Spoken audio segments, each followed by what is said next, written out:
हामी चाहिँ काटेर चाहिँ होइन तयारी पारेर प्याज हालिसक्यौँ होइन। अब म चाहिँ अलिकति भाडामा नै व्यस्त भएको हुनाले चाहिँ मैले बनाउनु पाइनँ। त्योभन्दा पहिला चाहिँ हामीसँग प्याज हालेर भुटेर मासु हातसम्म टक्क हाल्का छ। अरे बेकार हाल्यो।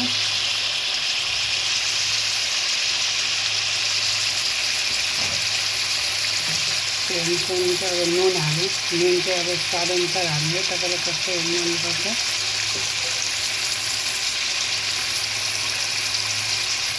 घरमै पिनेको मसला हुन्छ, घरमै मिक्स गरेको मसला हो। यो चाहिँ भन्नु हुँदैन के के हालेर, नभए फेरि तपाईँको पनि त्यस्तो स्वाद भइहाल्छ। पर भुट्दैछ हामीको।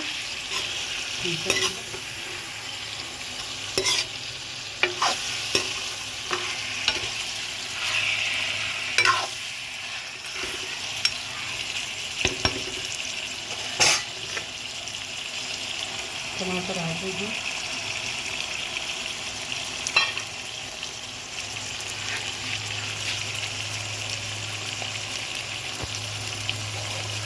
हेर्दाखेरि कस्तो राम्रो भएछ। अब यसलाई छोपेर हल्का रातमा चाहिँ हामी पकाउनेछौँ। हामी हेर्दैछौँ कस्तो भएछ हेर्नुहोस् है।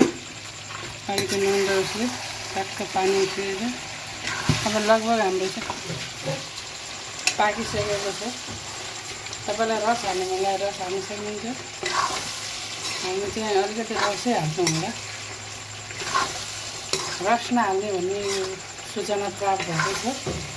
यत्तिकैमा अब हामी यसलाई अलि एकछिन अझै पकाएर हाम्रो चाहिँ तयार हुन्छ। तयार भइसक्यो हेर्नु त कस्तो पुरा खाउँ जस्तो लाग्यो। हेर्नुहोस्, बास्ना पनि क्या सुगन्धित लागिरहेछ। मेरो त मनै भएछ नि, कतिखेर खाउँ जस्तो भइरहेछ। साथीभाइहरू तपाईँलाई कस्तो लागिरहेछ कमेन्ट गरिदिनु होला। त्यसलाई चाहिँ यति नै, नयाँ हुनुहुन्छ भने सब्सक्राइब गरिदिनु होला। Bye bye, take care.